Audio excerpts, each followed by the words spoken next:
السؤال رقم 3 بيقول لي ارسم المصفوفات التالية: 3 في 4 و5 في 2. طيب 3 في 4 أنا ممكن أرسمها. خليني بس أجيب ورقة أهي.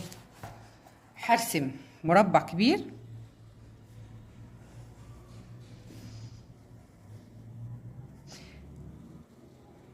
أدي 3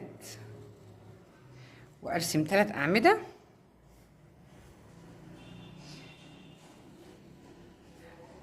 وأكررها 4 مرات. بالكم معايا كده؟ ده كده أنا رسمت المصفوفة الأولانية اللي هي 3 في 4. 3 مربعات في الصف.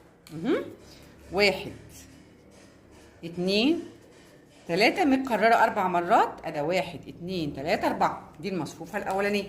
طيب المصفوفة التانية بيقول لي إيه؟ 5 في 2. سهلة أوي. هرسم مستطيل كده، هقسمه 2 وكل نص هقسمه 5 مربعات. أدا 1 2 3 4. هنعد 1 2 3 4 5، يعني 5 مربعات متكررة مرتين. يبقى دي المصفوفة التانية اللي هي 5 في 2. خلاص. طيب